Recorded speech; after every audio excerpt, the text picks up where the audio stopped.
오늘 우리에게 주신 하나님 말씀 구약성경 창세기 12장 10절부터 20절까지 말씀 저와 함께 읽어보겠습니다. 그 땅에 기근이 들었으므로 아브람이 애굽에 거류하려고 그리로 내려갔으니 이는 그 땅에 기근이 심하였음이라. 그가 애굽에 가까이 이르렀을 때에 그의 아내 사레에게 말하되 내가 알기에 그대는 아리따운 여인이라. 애굽 사람이 그대를 볼 때에 이르기를 이는 그의 아내라 하여 나는 죽이고 그대는 살리리니 원하건대 그대는 나의 누이라 하라. 그러면 내가 그대로 말미암아 안전하고 내 목숨이 그대로 말미암아 보존되리라 하니라. 아브람이 애굽에 이르렀을 때에 애굽 사람들이 그 여인이 심히 아리따움을 보았고 바로의 고관들도 그를 보고 바로 앞에서 칭찬하므로 그 여인을 바로의 궁으로 이끌어 들인지라.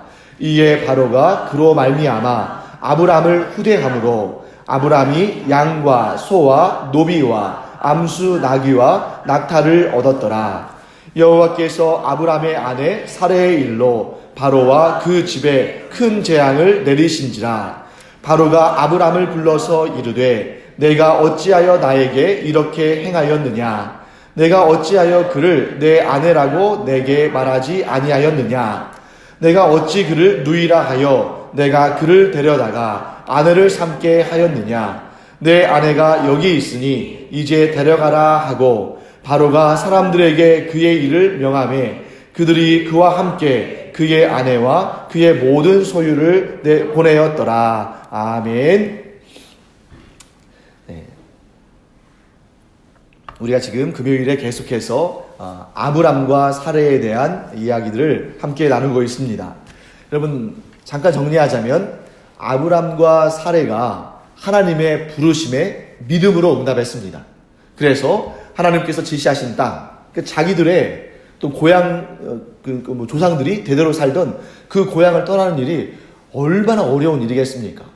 오늘날처럼 우리 제주처럼 이 자리에 계신 분들도 대부분 다 자기의 고향을 떠나서 이 제주에 오신 것 같은데 오늘날이야 우리가 비행기 타고 오고 또 짐들도 배로 실어 오고 그러니까 사실 그렇게 그 길 자체가 그렇게 고난이 되거나 어려운 일이 아닐 수 있습니다. 그런데 반면에 이 아브람과 사레가 가나안 땅으로 이주하던 그때에는 정말 자기의 성읍을 떠난다는 것 자체가 어려운 일이고 그리고 또 이 갈대아 우르에서부터 또 그 땅을 쭉 내려와서 가나안 땅까지 어쩌면 수개월 걸렸을 그러한 그 발걸음이 결코 가볍지 않았겠죠. 그럼에도 불구하고 아브람과 사레는 믿음으로 반응해서 가나안 땅에 들어왔습니다. 자, 그런데 그 땅이 우리가 지난번에 살펴본 것처럼 텅 비어있고 말뚝만 받고 거기에 줄만 치면 내 땅이 되는 그런 땅이 아니었죠. 심지어 그 땅에 살아가는 이 가나안 족속들은 여러분 아시다시피 우상을 많이 섬기는 예를 들면 바알신, 아스타롯, 아세라 이런 수없이 많은 우상을 섬기는 사람들이었잖아요. 그리고 또 그때의 아브람과 사레는 여호와 하나님 앞에 단을 쌓고 경배를 드리고 제사를 드리고 예배를 드렸기 때문에 이 사람들이 굴러온 돌이 자기들의 신앙을 배척하고 자기들만의 독특한 그러한 신앙을 가지고 살아갈 때 좋게 보았을 리가 없겠죠. 그런 상황 가운데 참 힘들고 어려운 삶을 그래도 믿음을 가지고 이겨나가면서 버텨나가면서 이 믿음의 삶을 살려고 노력했을 텐데 그런데 지난주에 우리 본 것처럼 그 땅에서 그들이 만난 것은 풍요와 형통이 아니라 무엇이었습니까? 기근이었죠. 이 기근이라는 것은 여러분 잘 아시다시피 아무리 부지런하고 성실해도 극복할 수가 없는 겁니다. 내가 아무리 열심히 땅을 파고 아무리 열심히 물을 주고 한다 할지라도 기근을 만나면 더군다나 오늘날과 같이 기계화된 시대도 아니고 그때에는 전부 하늘만 바라봐야 되는 거잖아요. 농사를 지으려면.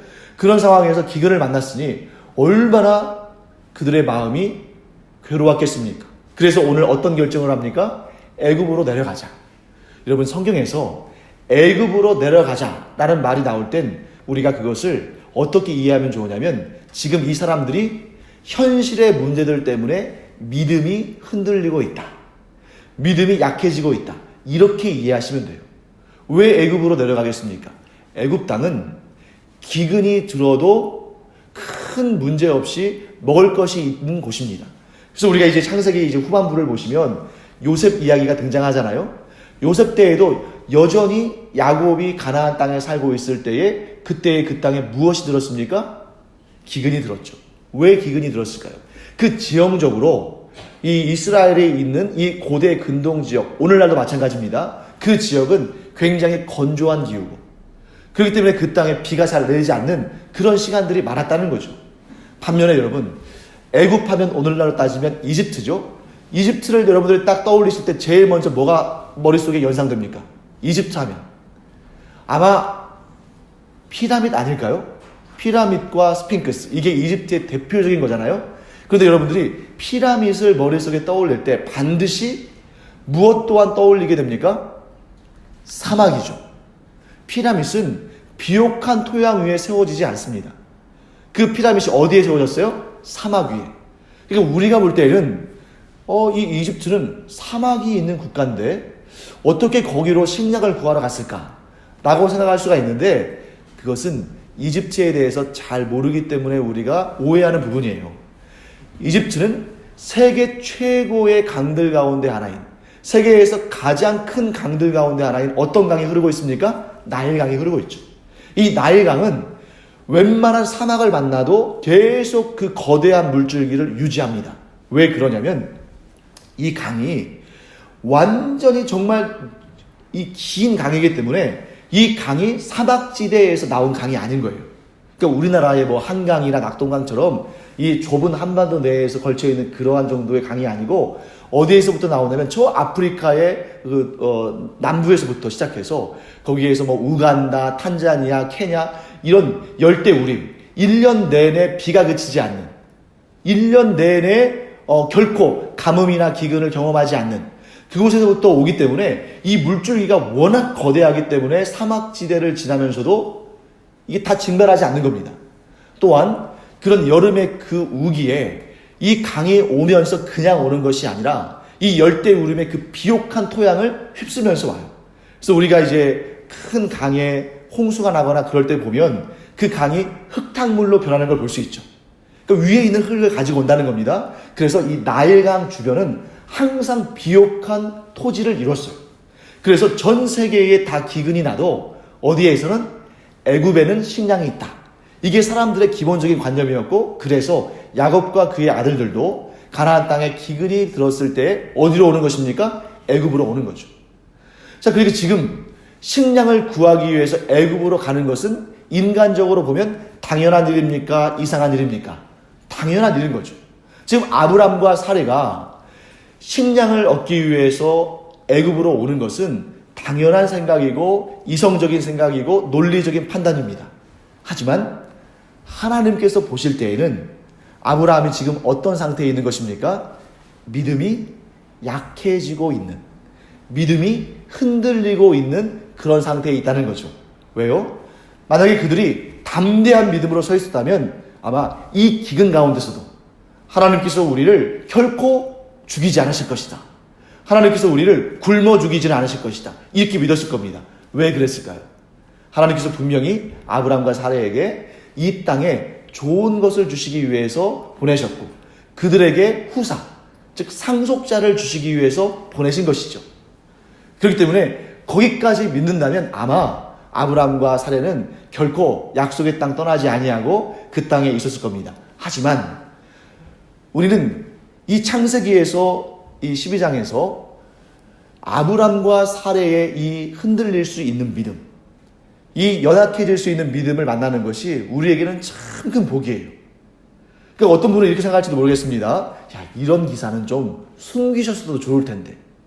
아브람과 사레가, 즉 아브라함과 사라가 믿음의 조상이라면 이러한 좀 연약한 부분, 이러한 좀 실패한 부분, 이렇게 좀 낙심할 만한 부분, 이런 부분들은 쏙 빼고 정말 믿음으로 반응하는 그런 모습들만 보여주면 더 좋지 않았을까? 그렇지 않습니다. 왜냐하면 아브라함은 어떤 사람이에요? 우리의 믿음의 조상이죠. 그렇기 때문에 우리의 믿음의 조상이기 때문에 우리에게 뭐가 되어야 되냐면 발자취가 되어야 돼요. 근데 만일 아브라함에 대해서, 왜냐면 성경이, 창세기가 아브라함의 인생의 모든 역사를 다 기록한 것은 아니잖아요. 그 일생 가운데 중요한 몇 사건들을 기록한 것인데 거기에 만일 아브라함이 이렇게 실족하거나 믿음이 약해지거나 흔들리거나 이런 기록이 없이 정말 위대한 믿음의 승리의 기록들만 기록해놨다면 아마 그는 신화 속의 인물로 여겨질지도 모르겠습니다. 왜냐하면 우리와 다르거든요. 분명히 하나님께서는 아브라함의 이 실패의 역사를 우리에게 보여주실 때에는 어떤 의도로 이 말씀을 담아 놓으신 것입니까? 너희도 믿음이 흔들릴 수 있다. 이 글을 읽는 너희도 믿음이 연약해질 수 있다. 그렇기 때문에 여러분, 우리가 시험을 치를 때에 참고서를 볼 수 있다면 틀리는 학생이 누가 있겠어요? 근데 시험을 치를 때 참고서를 보지 못하니까 모르는 문제 틀리잖아요. 어쩌면 아브라함의 이 실패의 역사는 우리도 동일하게 당하는 시험에 대한 참고서요, 정답지가 될 수 있는 것입니다. 우리가 만일 이 아브라함의 실패의 역사를, 이 믿음이 약해진 역사를, 믿음이 흔들린 역사를 우리가 알지 못한다면 우리는 믿음이 약해지고 믿음이 흔들릴 때 당황할 겁니다.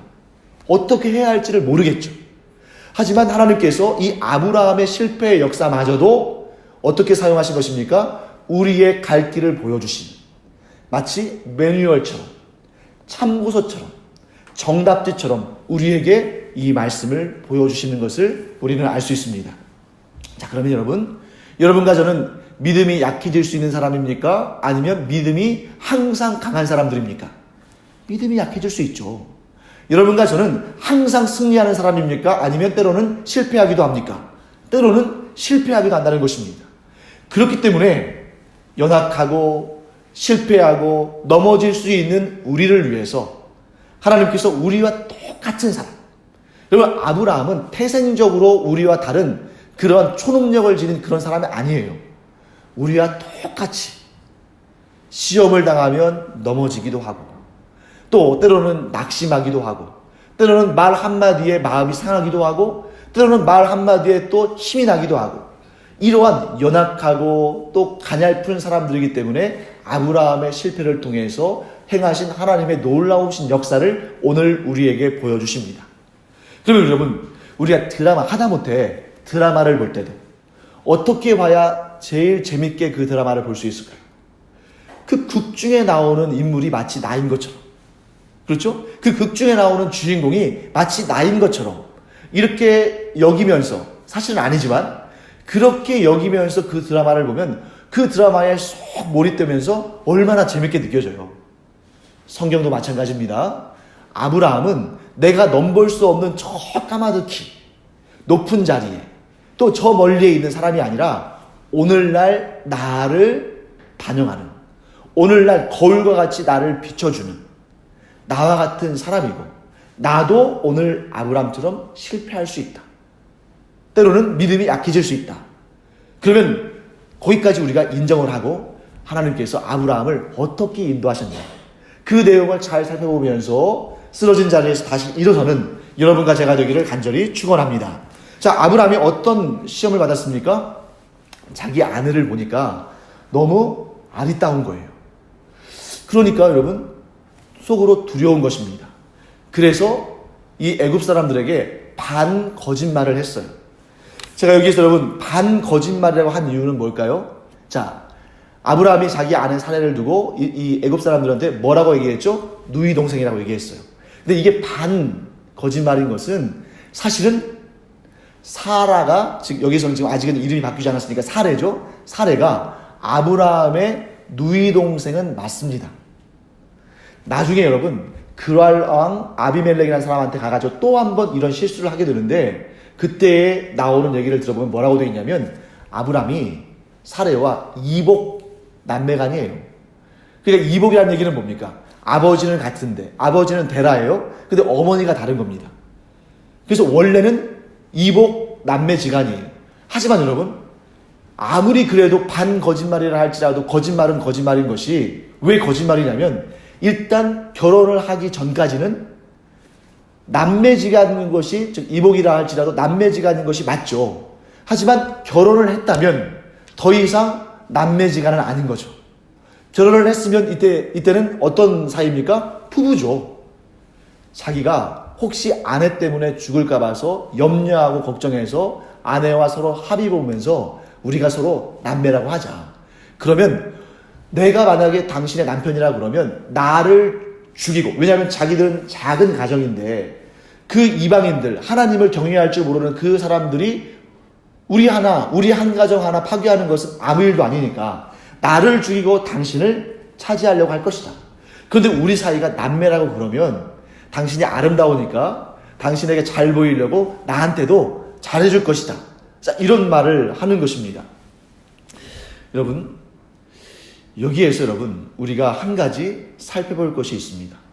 그것이 뭐냐면 우리에게 때로는 이런 역발상이 필요하다 하는 거예요. 자, 지금 이 현실을 보시죠. 아내가 아름다운 것이 지금 아브라함에게는 장점으로 작용합니까? 단점으로 작용합니까? 단점이죠. 사실 현실에 평화롭고 안정적인 생활 가운데서는 아내가 아름다운 것이 좋은 거잖아요. 복이잖아요. 그런데 지금 이 믿음이 약해져 있는 상태, 또 우상을 섬기는 사람들이 득실하는 그런 곳으로 들어갔을 때에는 이 장점이자 복이 단점이자 화가 될 수 있다는 거죠. 그러니까 마음이 두려워진 거예요. 그럼 여러분, 여기에서 우리가 역발상을 한번 해볼까요? 자, 지금 이런 장점과 또 복과 좋은 것들이 어떤 상황에 있어서는 나에게 좋지 않은 것으로 대두될 수 있다면, 반대로 우리에게 좀 문제가 있는 것, 우리에게 약점, 나의 핸디캡, 나의 트라우마, 또 나의 어떤 부족한 부분, 이런 것들이 오히려 우리에게 뭐가 될 수도 있는 거예요? 장점이 되고 내가 하나님을 더 굳게 붙들 수 있고 더 믿음이 성장하는 그런 길이 될 수 있고 우리에게 또한 복이 될 수도 있다. 여러분, 이 두 가지가 함께 있어야 되죠. 나의 장점이 나의 약점이 될 수 있고 나의 복이 나에게 화가 될 수도 있다. 이것까지만 생각하고 반대로 나의 약점이 나의 장점이 될 수 있고 나에게 주어진 화가 나에게 복이 될 수도 있다. 이거를 생각하지 않는다면 이거는 이중으로 손해보는 거 아닙니까? 그렇기 때문에 여러분, 우리에게는 이런 역발상에 있어야 돼요. 항상 오히려 우리가 이런 역발상의 역사를 행하시는 하나님을 믿기 까닭에 오히려 나에게 있어서의 그런 약점들, 나에게 있어서의 그런 문제들, 나에게 있어서의 어떤 컴플렉스들, 이런 것들을 바라보면서 이건 분명히 나에게는 문제다. 이건 분명히 나에게는 약점이다. 그런데 이것들마저도 하나님께서 들어 사용하시면 얼마든지 내 안에서 좋은 점이 되고 장점이 되고 복이 되고 은혜가 될 수 있다. 이런 믿음을 여러분과 제가 갖기를 간절히 축원합니다.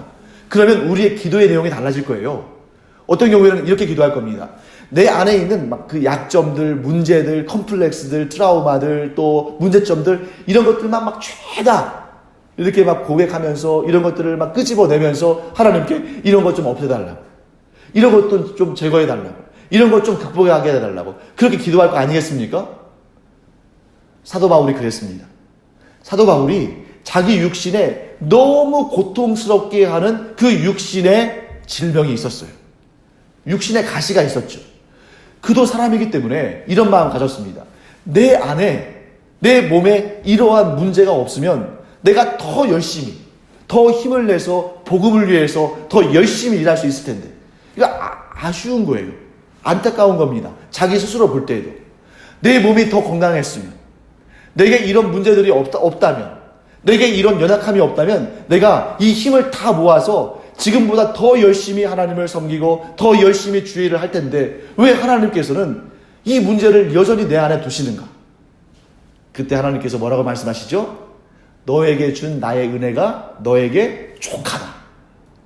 그 이후로 사도 바울이 그 깨달음을 얻은 다음에 그 육신의 가시를 제거해달라고 하나님께 기도했습니까? 하지 않았습니까? 하지 않았어요. 그러면서 그 육신의 가시를 가지고도 인류 역사상 그 누구도 행하지 못했던 놀라운 역사를 그가 이루게 됩니다. 사랑하는 성도 여러분, 오늘 아브라함을 통해서도 또 오늘 사도 바울을 통해서도 우리가 이런 믿음 갖기를 바랍니다. 물론 우리 안에 있는 약점을 강점으로 바꿔주시기를 기도할 필요 있습니다. 우리 안에 있는 어려움을 하나님께서 좋은 것으로 채워주시기를, 또 나쁜 것을 좋은 것으로 바꿔주시기를 기도할 필요가 있습니다. 또 하나님께서 그렇게 기도하라고 우리에게 허락해 주셨어요. 하지만 어떤 경우에는 우리가 이런 기대도 하면 좋지 않을까요? 분명히 내가 봐도, 아니 다른 사람들이 보기에도 이거는 너무 꺼려지는 것이고, 때로는 창피한 일이고, 때로는 나의 약점이고, 때로는 나의 근심거리지만, 오히려 우리가 하나님을 신뢰하면 신뢰할수록 이런 마음 가질 수 있는 겁니다. 하나님, 얼마나 위대한 일, 얼마나 복된 일, 얼마나 사도 바울에게 통해서 하나님께서 행하신 놀라운 일과 같이 이런 일을 통해서 하나님께서 존귀하게 사용하시려고 때로는 제가 감당할 수 없는 이러한 복을 저에게 주셨습니까? 다른 사람들은 깜짝 놀랄 거예요. 누가 봐도 복이 아닌데, 누가 봐도 없어야 할 것인데, 누가 봐도 제거해야 할 것인데 어떻게 저 사람은 저걸 복이라고 말하나? 근데 여러분, 우리가 없앨 수 없다면 우리 그것을 복이라고 선포하길 바랍니다. 어떻게 이런 복을 주셔서 얼마나 놀라운 일을 행하시려고 이렇게 하셨습니까? 사랑하는 성도 여러분, 오늘 여러분과 제가 분명히 문제들을 가지고 있을 겁니다. 하지만 우리는 하나님을 믿는 믿음으로 말미암아 이렇게 고백하기를 원합니다. 이 문제마저도 하나님의 손에 들려져서 하나님께서 사용하시면 놀라운 복 중에 복이 될 것이다. 이 일을 통해서 하나님께서 내가 전혀 예상하지도 못했던, 전혀 상상하지도 못했던 놀라운 일을 이루실 것이다. 이렇게 미리 믿음으로 우리가 담대하게 선포하면 반드시 그날의 그 역사를 하나님께서 보여주실 줄을 믿습니다. 그래서 여러분과 제가 이 기도하는 날 얼마나 우리가 기도하기 좋은 날이에요. 그래서 이런 부분들, 내게 감추고 싶은 것, 버리고 싶은 것, 눈 감고 싶은 것, 오히려 그것들을 하나님께서 귀하게 사용하셔서 놀라운 능력의 하나님께서 놀라운 능력의 역사를 이루실 것을 소망하고 기대하며 기도하는 여러분과 제가 되기를 축원합니다. 또 우리 한 가지만 더 살펴보도록 하겠습니다. 여러분, 이 부분 여러분 읽으시면서 혹시 이런 생각 해보지 않으셨습니까? 자, 하나님께서 왜 거짓말로 속임을 당한 바로에게 재앙을 내리셨을까? 여러분, 여기에서 분명히 지금 거짓말하고 문제의 원인을 제공한 사람은 누구예요? 아브람이죠. 아브람과 사레가 서로 짜고 속인 거 아닙니까? 어쨌든 물론 이제 살고자 그랬습니다만, 그거야 또 이해가 좀 됩니다만, 결과적으로 보면 거짓말은 누가 한 거예요? 아브람이 한 거죠. 그런데 재앙을 받은 사람은 누굽니까? 바로잖아요. 바로의 가정에 재앙을 내리셨으니까 그럼 왜 그렇게 하셨을까? 그러지 않으셔도 좋을 텐데, 이런 생각이 들 것 같아요. 그런데 여러분, 한번 잘 생각해 보세요. 자, 한 가정, 작은 가정, 아브람과 사레의 가정이 애굽에 들어와서 바로와 이 애굽 사람들을 속였습니다. 그리고 나중에 그 사실을 알게 됐죠. 그 사실을 알았을 때에 바로가 어떻게 했을까요?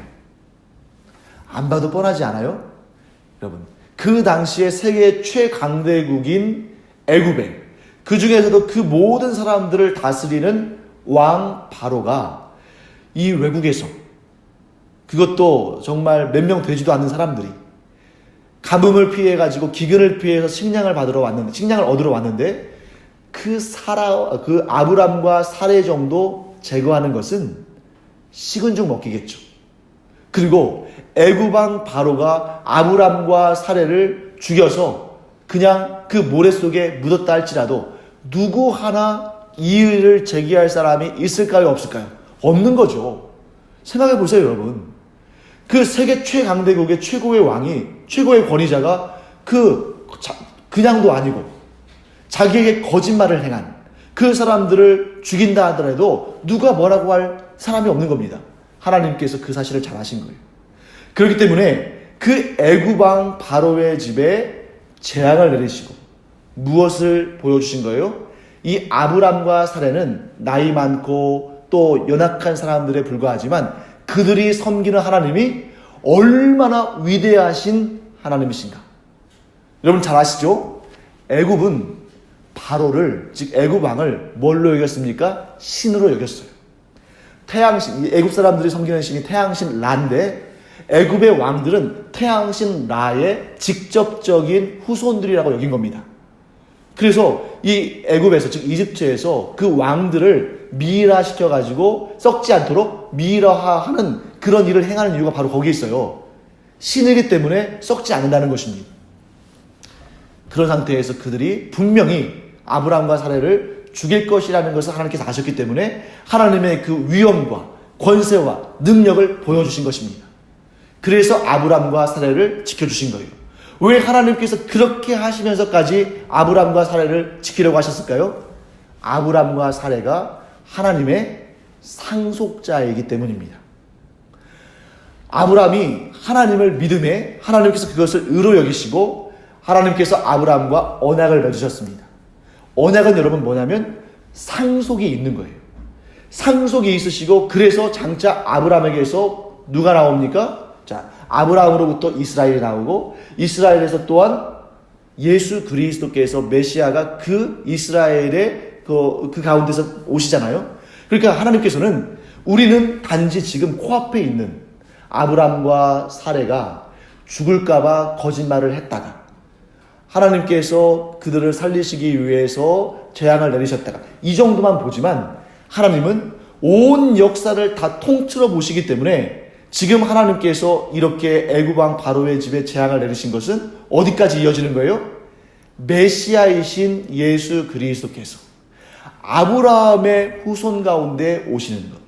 그래서 마태복음 1장에 뭐라고 기록하고 있습니까? 예수님을 아브라함과 다윗의 후손 이렇게 기록하잖아요. 그래서 하나님은 이 모든 것을 다 아시기 때문에 이 모든 것을 이루신 것입니다.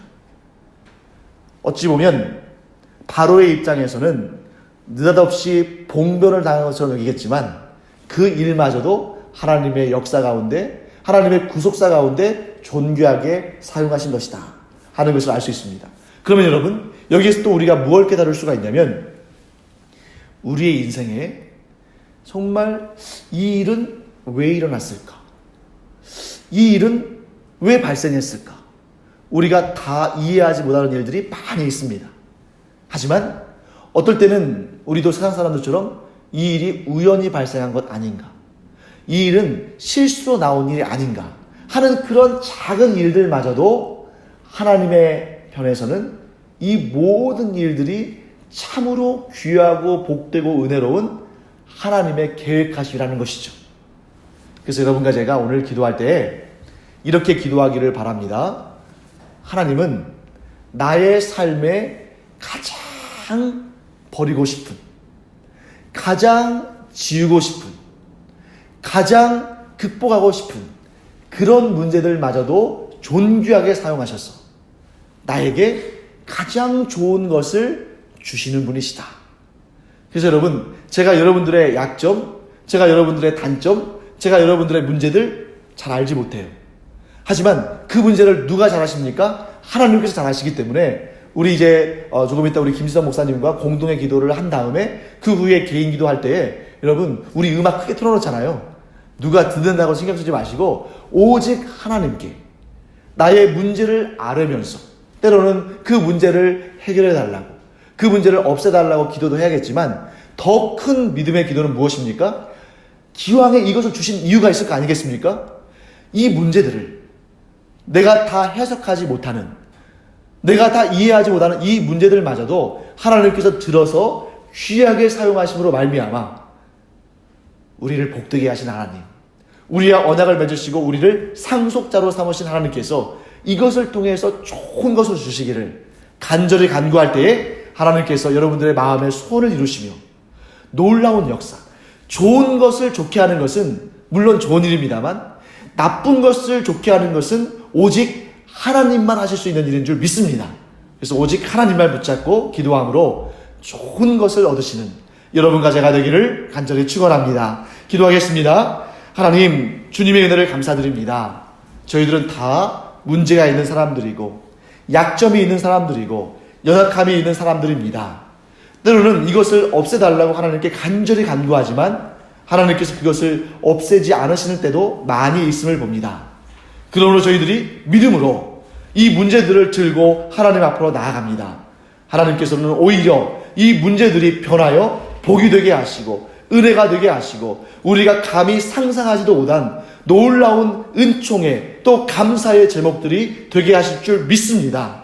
오늘 기도하는 날 저희들이 주님 앞에 나아가서 이렇게 기도하고 귀한 응답받는 복된 날이 되게 하여 주시옵소서. 감사드리며 예수님의 이름으로 축복하며 기도합니다. 아멘. 이제는 우리 주 예수 그리스도의 은혜와 하나님 아버지의 크고도 넓으신 사랑과 성령의 감동, 감화, 위로, 교통하심이 이 시간 우리의 약함을 들어 강하게 하시고 우리가 화인 줄 알았는데 도리어 복이 되게 하시는 주님을 믿는 하나님의 귀한 자녀들 위에 이제로부터 영원토록 함께 있을지어다. 아멘.